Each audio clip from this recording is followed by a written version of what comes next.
संधीचा फायदा घ्यायचा असतो. 2.5 वर्ष कशी गेली, चुप, काय बोलायला नाही, जाऊ दे. या 2.5 वर्षाची काटा सगळा भरपाईच करून टाकली. तुम्हाला म्हणून कळलं मालक 9 वाजता सोसाई करते होती. मला कोणतं सांगितलं पण मला खरं वाटत नव्हतं. तुम्ही सांगितलं मला खरं वाटलं, कारण वेगळ्या पक्षाचा माणूस सांगतो म्हणजे खरं नाही. त्यामुळे मला खात्री पडली. मी काय अजून कुठलं काम सांगितलं नाही, मला काय सांगायचंही नाही. फक्त त्यांच्या बरोबर राहायचं, त्यांच्या विचाराला समर्थन द्यायचं. आतापर्यंत आपण विरोध केला 30-35 वर्ष केला, पण ठरवलं काम करणाऱ्याच्या मागे राहायचं.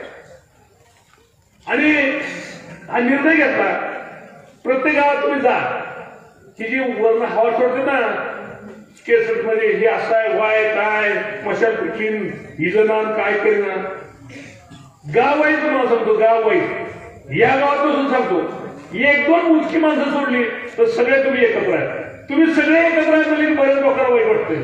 मग ती म्हणते लई एक झाली तरी बघायचं नाही तुमच्याकडे, असं होतंय. नीट लक्ष द्या. प्रत्येक गावाचा 2 कधीही न बोलणारी माणसं या निवडणुकीला तुम्हाला एकत्र आलेली दिसतील. ही निवडणूक लोकसभेची आहे.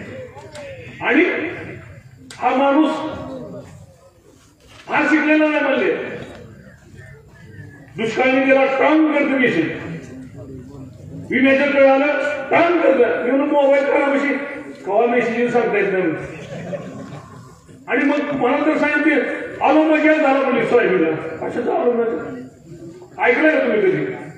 कुठल्या डिस्ट्रिक्टचा शब्द काढला, कसा आलो मजा काढला, कसं अनुदान घेतलं.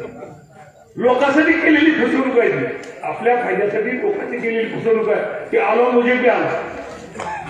अहो सोयाबीनची सगळीचे सगळे पिकं घेतली आपण, खरं सांगा घेतली का नाही? 1 रुपया देऊन उतारला सगळे पैसे मिळाले, सोयाबीनचे उतार चांगले पडले. आणि सगळं सोयाबीन आल्यानंतर दुष्काळ निधी तेवढा, जेवढं सोयाबीनचं पैसे झालं तेवढा दुष्काळ निधीचा पैसे आले. पण माणसाचं समाधान होत नाही, पैसे कमी पडतात, तेव्हा आपण मागत राहायचं असतं. आणि अधिक न बोलता जास्त बोललं की पुढे अडचण होती. बोलणाऱ्यांनी ज्यांनी काम केलं तेवढं बोललं पाहिजे. आम्ही बोलून काय करताय? किती बोलतो आम्ही, 1 तास बोलू तुमच्या बरोबर, काय देणं घेणं, ऐकायचं सोडून द्यायचं. तुम्ही ज्यांनी काम केलं त्यांनी बोललं त्याला महत्व असतं. एका ठिकाणी बापू एक वक्ता गेला, वक्ता इतकं बोलायला लागला, माणसाला कळत किती वेळ बोलतोय. समोरचा एक माणूस काय ठिकाण उठला, ती मला बस करतो, तुला नाही, तुला कुणा बोलू नाही त्याला हुडकतोय मला मी. अशी परिस्थिती नाही. वक्त्याने येऊ नये, ती येऊ देणार नाही. याच्यानंतर भरपूर सभा करायच्या आपल्याला, इलेक्शन जिंकल्यावर करायचे, विधानसभा भरपूर आहे, पंचायत समिती आहे. बोलणाऱ्या माणसाला काय, दोन्ही पार्टीची माणसं माहिती आहे, कोण कोणीकडे गेलं, केव्हा गेलं, आम्ही काय केलं, तुम्ही काय केलं, सगळं माहिती आहे. त्यामुळं त्यांनी काम केलं, काम केलेल्या माणसाचं आपल्याला ऐकायचं आहे. एवढं त्या ठिकाणी बोलतो आणि मी थांबतो. आणि घड्याळाच्या चित्रावरचं बटन दाबा. सालक माणूस आहे राणादादा, खंदानी माणूस आहे, अतिशय सुबत्ता असलेला माणूस आहे. हा माणूस ओमराजे 5 तारखेनंतर फोन उचलत नाही. शिक्षा बुद्ध शिक्षा, माणसं जम खात नाही ती. आपली माणसं इकडे तिकडे पळाली, खाय प्यायला लागली की दुसरी माणसं तुमच्याकडे काय, आमच्याकडे कोणी भेटलंच नाही म्हणून मग फोन करायला लागला की फोन शिक्षा आहे. माणसं काय त्याच्यावरच जात का, आपल्या आपण खाऊ शकतो. पण लग्नात जेवलं पाहिजे ना, की लग्न आहे काय जेवायचं नाही, आपला अधिकार आहे. आय करू नाही तर ना करू, जेवायचं काम आपला मोकळ्या मनानं तुम्ही जेवा, मोकळ्या मनानं मतं द्या, चांगला लीड द्या, राजाभाऊच्या पाठीमागं समर्थन करा. एवढीच आग्रहाची विनंती करतो. थांबतो. जय हिंद, जय महाराष्ट्र. धन्यवाद. आपण त्यांचे विचार ऐकण्यासाठी आतुरतेने वाट पाहतात असे बार्शी तालुक्याचे कर्तव्यदक्ष आमदार राजाभाऊ राऊत यांना मी विनंती करतो की आपले मनोगत व्यक्त करावे. यात देवगरी उठू नका, ओला आजच्या आपल्या उस्मानाबाद धाराशिव लोकसभा मतदारसंघाच्या प्रचाराच्या निमित्तानं आज उपस्थित आपल्या उकळी तुम्हालामध्ये बांधवांनो जाहीर सभा होते. आजच्या सभेला उपस्थित सन्माननीय सर्व व्यासपीठावरील गावातील सगळे पदाधिकारी, भागातील पदाधिकारी, माझे सर्व उपस्थित असलेले माझ्या जीवाभावाचे, ज्यांनी त्यांच्या आशीर्वादावरती, त्यांच्या सहकार्यावरती, ज्यांनी खांद्याला खाता लावून माझ्याबरोबर काम केलं आणि तुमच्या सहकार्यातून माझ्यासारखा कार्यकर्ता 2-2 वेळेस आमदार या तालुक्याचा झाला, असे सर्व जीवाभावाचे सोबती, या भागातील सर्व शेतकरी बांधव, वडीलधारी मंडळी, तरुण मित्र बांधव, घराघरातून ऐकणाऱ्या सर्व माझ्या माता भगिनी, आज बांधवांनी या ठिकाणी ही जी निवडणूक आहे ती आपली काही ग्रामपंचायतची, पंचायत समितीची, जिल्हा परिषदची किंवा विधानसभेची निवडणूक नाही, ही आपल्या देशाचं भवितव्य ठरवणारी निवडणूक. आज या ठिकाणी संपूर्ण जग या निवडणुकीकडे शिक्षक लावून बघू लागले, कारण संपूर्ण जगामध्ये दरारा निर्माण करणारा आज एक खंबीर पंतप्रधान, आज नरेंद्र मोदी नावाचा एक पंतप्रधान आपल्या देशाला लाभलेला. 2014 पासून आज ज्यांनी बांधवांनो पंतप्रधान पदाची सूत्र हातामध्ये घेतली, 2024 पर्यंत तुम्ही उदाहरण घ्या, एक तरी भ्रष्टाचाराचा आरोप त्या व्यक्तिमत्वावर झालाय. या उलट संपूर्ण जगावर दरारा निर्माण करण्याचा, आणि ज्या ज्या वेळेस जगामध्ये सर्वेक्षण झालं, कुणी अमेरिकेचे राष्ट्राध्यक्ष राहू द्या, चायना राहू द्या, रशिया राहू द्या, फ्रान्स राहू द्या, संपूर्ण बलाढ्य देशाचे राष्ट्रपती जरी असले, पंतप्रधान असले, तरी सगळ्यात लोकप्रिय पंतप्रधान जगामध्ये म्हणून आज नरेंद्र मोदींची ख्याती आहे. का तर आज सर्वसामान्य रेल्वे स्टेशनवरती एक कॅन्टीन चालवणारा, एक चहा विकणाऱ्याचा एक मुलगा आज देशाचा पंतप्रधान झाला. त्यांना सर्वसामान्य जनतेची जाणीव होती. मित्रांनो, आज काम करत असताना गुजरातचे मुख्यमंत्री, देशाचे पंतप्रधान, फार मोठी आव्हानं होती त्यांच्या समोर 14 साली, परंतु ही सगळी आव्हानं पेलत पेलत पेलत पेलत आज आपला देश कोणत्या थरावरती नेलेला आहे, देशाची उंच मान किती केलेली, ह्या सर्व गोष्टीचा विचार करण्याची ही निवडणूक आहे. मित्रांनो, आज संपूर्ण जग या निवडणुकीकडे पाहतं की नरेंद्र मोदी तिसऱ्यांदा पंतप्रधान होणार, मोठ्या जल्लोषात होणार. का होणार तर त्यांच्या कर्तृत्वानं, त्यांच्या कामानं, त्यांच्या कार्यानं. सदा आज या ठिकाणी सगळे आपण उपस्थित, सगळी वडीलधारी मंडळी, तरुण मित्रांनो आपण बसलेलो आहोत. आज देशाच्या सुरक्षेबद्दल प्रथम मी बोलतो. आज तुम्ही सगळेजण बघा, 1962 साली आपण चायनाकडनं मार खाल्ला, आपली पाकिस्तान बरोबर युद्ध झाली, 3 युद्ध झाली. 3 युद्ध होत असताना किंवा चायना बरोबर आपण मार खाल्ला असताना आज आपल्या देशाला दुसऱ्यांकडे बघावं लागायचं. आज आपलं चायना बॉर्डरवरती सैनिक जायचं म्हणलं तर साधे रस्ते सुद्धा नव्हते, आपली रसद पोचत नव्हती. परंतु त्या बॉर्डरवरती आज काय घटना घडलेल्या आहेत, सगळे पूल, बोगदे, रस्ते, सीमा सगळ्या सुरक्षित करण्याचं चायनाच्या सैनिकाला ताणू ताणू आपल्या भारतीय सैनिकांनी मारलं. ही वेळ आज नरेंद्र मोदी साहेबांना आणून दिली.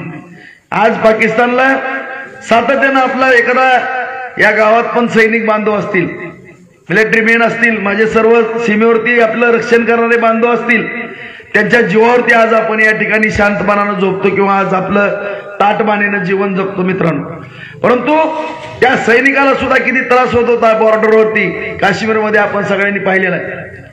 आज आपला एखादा कॅप्टन असेल, एखादा मेजर असेल, लेफ्टनंट कर्नल असेल, कर्नल असेल, लेफ्टनंट जनरल असेल, आज मेजर असतील, या सगळ्या माणसाला, ब्रिगेडियर असेल, या सगळ्या माणसाला दगड खावी लागायची, डोकी फुटायची, परंतु कारवाई करण्याचे कुठले आदेश नसायचे, सहन करायचं. टोळकीच्या टोळकी यायची, परंतु आज कोणाची हिंमत आहे का सतत दगड उचलायची? दगड उचलला की टकोऱ्यात गोळी, आणि ही लागती धमक, आणि ती धमक नरेंद्र मोदी मध्ये. कारण ज्या सैनिकाच्या जीवावरती आपण सुरक्षित राहतो त्यांची सुद्धा काळजी घेणारा एक कुटुंब प्रमुख लागतो. ती कुटुंब प्रमुखाची भूमिका त्यांनी बजावली. आज कुठलीही दिवाळी स्वतःच्या घरी केली नाही, सीमेवरती केली. मित्र, आज एवढ्या पोटतिडकीनं आज आपण कोरोनासारखी महामारी पाहिली, भयानक असं संकट आलं होतं, आणि एवढं महासंकट जगावरती आलेलं होतं. भाऊ भावाला पाणी देत नव्हता. या देशामध्ये कोरोनाचा काळ अत्यंत काळजीपूर्वक हाताळला. सगळेजण म्हणायचे एवढ्या देशामध्ये असल्या घटना घडायला लागल्यात विचित्र. इंग्लंड, फ्रान्स, अमेरिका, किती लोक म्हणायची काय चित्र विचित्र टीव्हीवरती बघायचो आपण. भयान परिस्थिती होती आणि सगळेजण काळजी करायची. 140 कोटीचा देश, या देशात कसं होईल. परंतु अत्यंत नियोजनबद्ध मित्रांनो परिस्थिती हाताळली. आज बघा जयवंतरावनं सांगितलं की लस मोफत दिली, 80 कोटी लोकांना धान्य मोफत दिलं, सगळ्यांची परिस्थिती सोडवण्याकरता मुद्रा योजना सुरू केली, असंख्य तरुणांना योजना सुरू केल्या, उद्योगधंद्याचं जाळं उभा करण्याचे प्रयत्न केले, शेतकऱ्यांना 6,000 रुपये त्यांनी राज्यानं 6,000 रुपयाची मदत देण्यास चालू केलं, आयुष्यमान भारत योजना सुरू केली, सगळ्याला दवाखाने 5-5 लाख रुपयाच्या मोफत सोयी केल्या.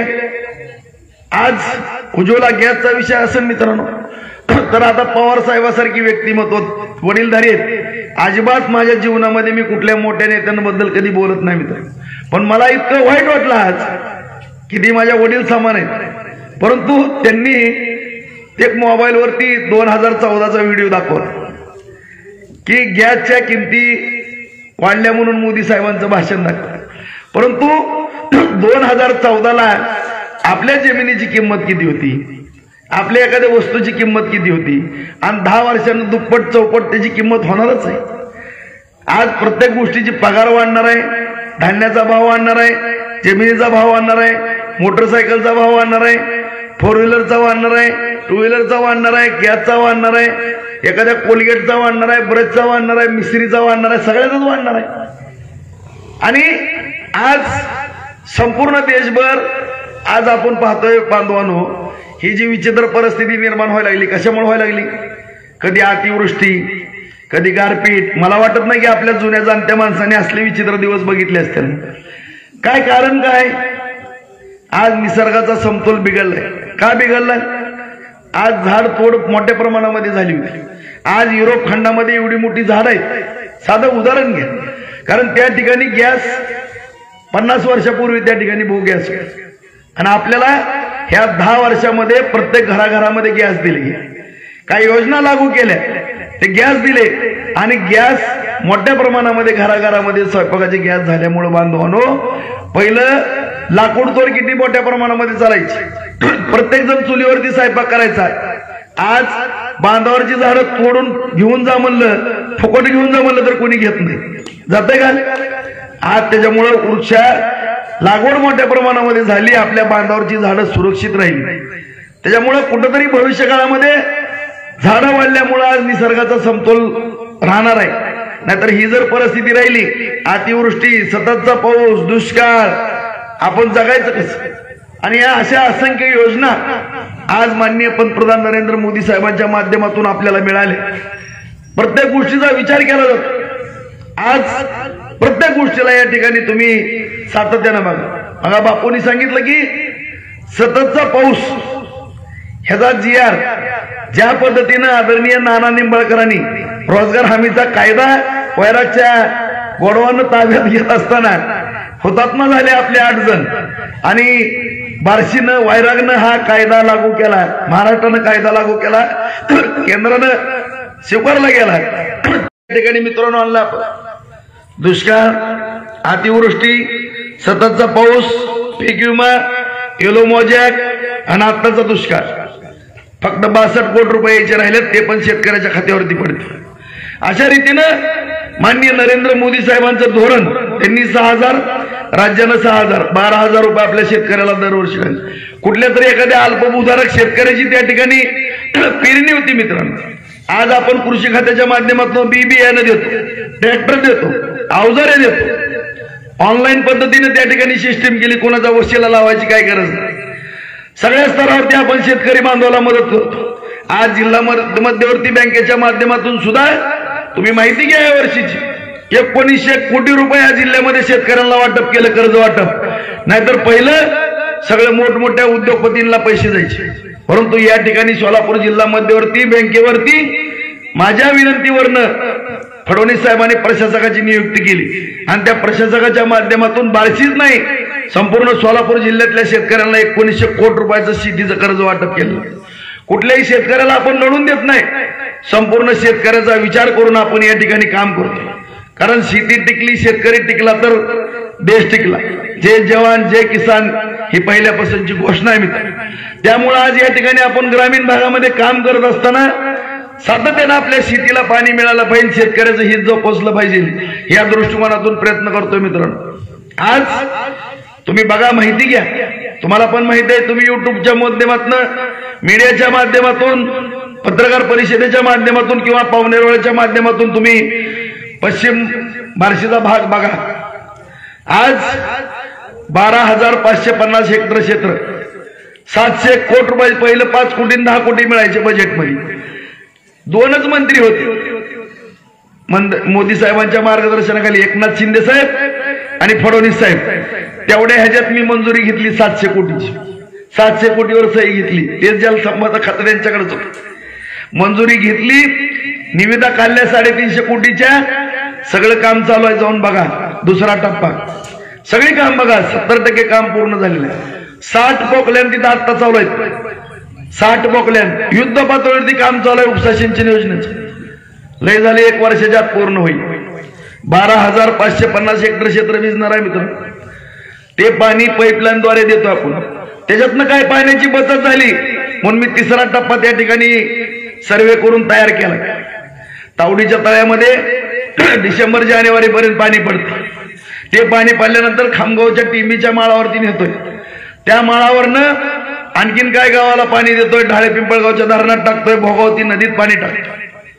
सगळे बंधारे किटवेर आपण भरून घेणार आहे. तिथनं 6,000 हेक्टर जमीन आणखीन नव्यानं भिजणार आहे. तो 3रा टप्पा मंजुरीच्या प्रतीक्षेत आहे, तोही लवकर मंजूर होईल. 37 साठवण तलाव बार्शीला मंजूर केले, 35 साठवण तलावाची कामं चालू आहेत. लाडोळ्याला जाऊन बघा, संगमनेरला जाऊन बघा, पांढरीला जाऊन बघा, सगळी कामं पूर्ण झाली. आणि काय मंजूर केले त्याची कामं चालू आहेत. रौळगाव आहे, गौडगाव आहे, मालेगाव आहे, सुरडी आहे, सगळे तुम्ही सगळीकडले तलाव. रातंजन आहे, इकडे उपळई आहे, पानगाव आहे, सगळ्या गावागावामध्ये पाझर तलावाचं साठवण तलावामध्ये रूपांतर होतं. आणि अशा रीतीनं मी 101 साठवण तलाव पूर्ण करण्याची प्रतिज्ञा केली. ते साठवण तलाव नागझरीवरचे बंधारे किटवेर, भोगावतीचे किटवेर, घोरवड्यावरचे किटवेर, साठवण तलाव आणि हे उजनी उपसा सिंचनचं पाणी. तुम्हाला मी लिहून घ्या, माझ्याकडनं लिहून. 1.5 वर्षामध्ये 50,000 एकर जमीन बागायत केल्याशिवाय राहणार नाही पट्ट्या. तुम्हाला सांगतो, लिहून घ्या. आणि 6 वर्षामध्ये 1 लाख एकर जमीन बागायत करणार आहे मित्रांनो. 1 लाख एकर टार्गेट आहे माझं. कारण या ठिकाणी माझा होरपळ्याला शेतकरी, कुठलाही शेतकरी पाण्यापासून वंचित राहता कामा नये. आणि अशा रीतीने या ठिकाणी आपण तालुक्याचं नियोजन करतो. आज 2,500 कोटी रुपयाचा निधी आपण बार्शीला आणलेला आहे आणि त्या निधीच्या माध्यमातून ही सगळी कामं चालू आहेत. आज या ठिकाणी पुढे जाऊन शब्द देतो तुम्हाला, मराठवाड्याला सुद्धा 23.66 TMC पाणी जाणार आहे मित्रांनो. वंजरवाडी चोराखाळी मार्गे ती पाणी जाणार, त्याची सुद्धा यंत्रणा जोरात चालू आहे. त्याच्यावरती सुद्धा आम्ही काम करतोय. मला खात्री आहे की लवकरात लवकर कृष्णा भीमा स्थिरीकरण योजनेच्या कामाला सुद्धा 3,000 कोटीची तरतूद झालेली आहे. जागतिक बँकेनं कर्ज मंजूर केलेलं आहे, जागतिक बँकेचे पैसे त्याला मिळणार आहेत. आणि त्याकरता माननीय फडणवीस साहेबांनी आताच राज्याला 30,000 कोटी रुपये पाण्यासाठी शेतकऱ्यांचे दिलेले आहेत. आणि त्या ठिकाणावरनं सुद्धा उजनी ओव्हरपूल दर 10 वर्षातनं कमीत कमी 8 ते 9 वर्ष ओव्हरपूल होते. 150, 200 TMC पाणी खाली वाहून जाते. तुम्हाला पण माहित आहे, मला पण माहित आहे, बरोबर आहे. सगळं पाणी खाली जाते आणि पूर येते. ते पाणी इकडे फिरवलं जाणार आहे. सगळं हक्काचं 23.66 TMC पाणी आणि वाहून जाणारं पाणी जे आहे ते सगळं इकडे मराठवाड्याला फिरवलं जाणार. आणि युद्ध पातळीवरती त्याच्यावरती काम चालू आहे. आणि ज्यावेळेस ही पाणी जाईल मित्रांनो, त्या दिवशी हिंगणीच्या धरणामध्ये सुद्धा पाणी सोडण्याची जबाबदारी माझी आहे. जवळगाव मध्ये पाणी सोडून घेऊ, ठाळे पिंपळगाव मध्ये पाणी सोडून घेऊ, आपण पाथरीमध्ये पाणी सोडून घेऊ, बाबळगाव मध्ये पाणी सोडून, सगळ्या आपल्या साठवण तलाव आणि मध्यम प्रकल्पामध्ये पाणी सोडून घेऊ. हे बोलणं जी बोलतो ना मी, कृतीत करून दाखवतो. मी काम जी करतो ती जिद्दीनं काम करतो. मला सवय आहे कामाची. एखादं कुठलं तर कठीणातलं कठीण आव्हान पेलण्याची सवय. साधं उदाहरण तुमच्या पुलाच घ्या. मला तर हसू झालं. खायला लेकर आमची बारसं तुम्ही घालणार वारे पट्ट्यान. काय धंदा. माझ्या हातात पोरं आहेत मित्रांनो. मी चॅलेंज देतो त्यांना. दोघं कोण बोलले त्यांना. जर हा पूल मी मंजूर केलेला नसल आणि जर निधी टाकलेला मी नसल, मला मीपणा नाही पण तुमच्या आशीर्वादाने हे काम मी जर केलेलं नसल तुमच्या सूचनेनुसार, तर मी आज राजकीय संन्यास जाहीर केला म्हणून सांगितलं. आज राजकीय संन्यास. आणि जर तुम्ही केलेला असेल तर मी राजकीय संन्यास जाहीर करतो. आणि जर मी केलेला असेल तर तुम्ही करणार का त्याचं या ठिकाणी उत्तर मला द्या. फक्त उत्तर द्या. चॅलेंज आहे माझं. मी राजकीय संन्यास घ्यायचा ना तर तुम्ही खोटं बोलू नका. जनतेची दिशाभूल करू नका. आज 35 वर्ष झालं इकडली शेतकरी बांधव तडपवायचे. सातत्यानं दादा तुम्ही जयंतराव मनोजराव सगळेच गावातल्या सगळ्या मंडळीने मला सांगितलं भाऊ पूल. मी आलो. पाटील ताई आपल्या डेप्युटी इंजिनियर होते आठवत आहे. त्या आल्या. सर्वे केला. पत्र दिली. पत्र आहे. सगळे पूल. उपडे तुम्हालाच आहे. श्रीपत पिंपरीचा आहे. पिंपळगावचा 10 पिंपळगावचा आहे. साऱ्याचा आहे. जेवढे पत्र आहे ती बघा तुम्ही. फडणवीस साहेबांचे शेअर आहे त्याच्यावर. चव्हाण साहेबांकडनं ही मंजुरीची ऑर्डर येते. 5,76,49,000ची ऑर्डर आहे. सगळ्याच्या घरोघरी पाठवतो. कधीचं पत्र आहे कधीच ही मंजुरी येते. आज हे पूल मंजूर केला. त्याचं काम चालू केलंय. डोंगरे म्हणून कॉन्ट्रॅक्टरांपैकी कर 2 जण आहेत. आज गावामध्ये सुद्धा मोठ्या प्रमाणामध्ये तीर्थक्षेत्राच्या माध्यमातून 20-20 लाख रुपये दोन्ही मंदिराला दिले. 25-15 10 लाख दिले. धनगर समाजाच्या बांधवाचा विषय असेल. त्याचबरोबर माळी समाज जयंतराव आपलं मनोजराव काळजी करू नका. मी माझ्या सहकार्याला कधी मिशी काढून देणार नाही. तुम्ही अजिबात काळजी करू नका. ती झालंय फक्त आचारसंहितेत अडकलंय. असं मी नाही की माझ्या बरोबर काम करणार माझा सहकारी कुठं अडचणीत येईल. दादा कधीच असं होणार नाही. कारण तेही काम करू. माळी समाज बांधवाचा विषय असेल, धनगर समाज बांधवाचा असेल, इथला रामेश्वर मंदिराचा असेल, सगळे विषय या ठिकाणी मार्गी लागले. दलित वस्तीतले विषय असेल, माझ्याजवळ लांबलचक चिठ्ठीच्या चिठ्ठी. आज या ठिकाणी जलजीवन मिशनच्या माध्यमातून 75 लाखाचा विषय असेल. सगळे विषय या ठिकाणी मार्गी लावले. न मागता या ठिकाणी मोठ्या प्रमाणामध्ये निधी दिलेला आहे. आणखीनही कुठले पानंद रस्ते वगैरे शेत रस्ते आहेत ज्या ठिकाणी नंबर पडलेले नाहीत मला सांगा. त्या ठिकाणी सुद्धा आपण निधी उपलब्ध करून देऊ. कुठली अडचण त्या ठिकाणी येणार नाही. आज तुळजापूर रस्त्याच्या बाबतीमध्ये मी लहानपणापासून चालत जायचो. आता या 4-5 वर्षात चालत जात नाही. सगळं पायाला खडट वाचायचं. बेजारी व्हायची. आपल्या सर्वांचं छत्रपती, आपल्या राजांचं आराध्य दैवत, आपल्या सगळ्यांचं आराध्य दैवत महाराष्ट्राचं. दरवेळेस मी आमदार झालेल्या 2-5 किलोमीटरला पैसे. मला ती इतकं वाईट वाटायचं. सारखा इकडून तयार केला की दुसरीकडनं फटतंय रस्ता. मी शेवटी वैतागलो. ज्या पद्धतीने ह्याम आशियन बँकेकडनं सोलापूर रोड केला, धाराशिव उस्मानाबाद रोड केला परांडा ते. आज केंद्र नितीन गडकरी साहेबांकडनं ईडीसी ते टेंभुर्णी रस्ता केला. त्या धर्तीवरती मी फडणवीस साहेबांना विनंती केली. साहेब म्हणलं ते आराध्य दैवत आपल्या सगळ्यांचं आणि त्या रस्त्याला म्हणलं एकाच वेळेस मला पैसे पाहिजे. मला काही सांगू नका साहेब. म्हणलं चालत जाणाऱ्या 10 लाख भाविक आहेत. सगळ्यांच्या पायातनं रक्त येत आहे. काय करू दे राजीभाऊ म्हणले. मी म्हणलं एकाच टायमाला सगळा रस्ता मला पाहिजे. मला काही सांगू नका साहेब. आता राजीभाऊचा हट्ट पुरवायचा नाही तर कुणाचा नाही म्हणले. तातडीने सही केली. फोन उचलला. चव्हाण साहेब मंत्री आहेत, रवींद्र चव्हाण माझे मित्रच आहेत. त्यांना सांगितलं रवींद्रजी राजीभाऊला मी पाठवतो. तो कुठल्याही परिस्थितीमध्ये तुळजापूर रस्ता पूर्णच्या पूर्ण घ्यायचा. 48 किलोमीटरच्या रस्त्याला 376 कोटी रुपयाचा 10 मीटरनं रस्ता होणार आहे मित्र. दिवाळीच्या आसपास चालू होईल. त्या रस्त्याला 15-20 वर्ष जर काय झालं तर मला जबाबदार धरा. इतका मजबूत खोदून गुडघे इतका मुरुम भरून दाबो चांगला मजबूत रस्ता आपण करतो. आणि हे म्हणतात मी केला. जर ती रस्त्याला तुमचा काही संबंध असेल ना, आजची इस्टेट तुम्हाला दान करून मी मुंबई पुण्याला जातो कामाला. तुम्ही कुठं जाणार कामाला मला सांगा. अरे काय खोटं बोलण्याची मर्यादा. लाज वाटायला पाहिजे माणसांना. लाज. तुम्हाला आम्ही मतं दिली. गेल्या वर्षी मी मतं दिली मित्रांनो. मला 35 लाखाला टोपी घातली. काय सांगू तुम्हाला. अरे मी खर्च केलेला तेवढा तर निधी दे सरकारचा बाबा. एवढं खोटं का बोलतोच? इतकं येण्यात करता तुम्ही आमच्या जनतेला. आज या ठिकाणी आम्ही त्यांना, गरीब आहे त्याला कुणी नाही, रडत होता आमच्याजवळ, पण इतकं उल्लू बनविणारं निघलं मला सुद्धा हसू आलं तुमचं. अरे तुम्हाला कोणी कोणी मदत केली? सावंतानं केली, आम्ही केली. तुम्ही गाड्याची भाडी सुद्धा दिली नाही, आम्हाला द्यावी लागली. तुम्ही काय केलं? तेवढा तर निधी दिला का? अख्ख्या बार्शी तालुक्यात 1 कोटी रुपये तर निधी आहे का मला सांगा तुम्ही? उपडे तुम्हाला किती दिला बाबा? सरपंच उपसरपंच दिलं काय? अरे बाबांनो, त्यांचा निधी सुद्धा खर्च झाला नाही. आज बाप्पा तुम्ही इथं उपसरपंच आहेत, सरपंच आहेत, गावातले सगळे समाज बांधव आहेत, एवढे पैसे दिले तुम्हाला मी गावामध्ये. एकाने म्हणायचं राजभाऊ राऊतांनी तुमच्याकडनं 10 पैसे घेतले, 2 मिनिटात राजकारणाची सुट्टी, राजीनामाच. परंतु तुम्हाला 15% कुणी देत नाही म्हणून तुम्ही निधी माघारी पाठवता. अरे इतकी दुर्दैव अवस्था तुमची. तुम्ही आमदार खासदार निधीला पैसे मागता, ही कुठली पद्धत आहे? अरे ज्याच्या जीवावरती 4 कार्यकर्ते आपल्या मागे फिरत असतात, त्याला वाटत असतं की मला एखादं काम मिळावं, मला 10-5 हजार रुपये मिळावं, 50 हजार मिळावं.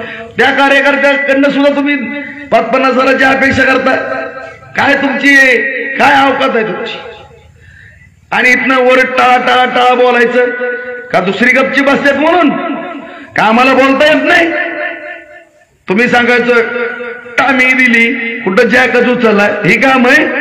अरे त्याच्यापेक्षा म्हशी भागला ना तुम्ही. म्हशी भागला माणसं कमी आहेत, खासदाराचं काम ती आहे.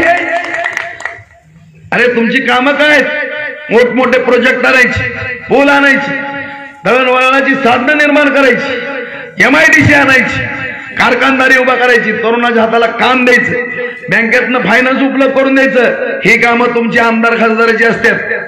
टिंगल टवाळकीची कामं असतात.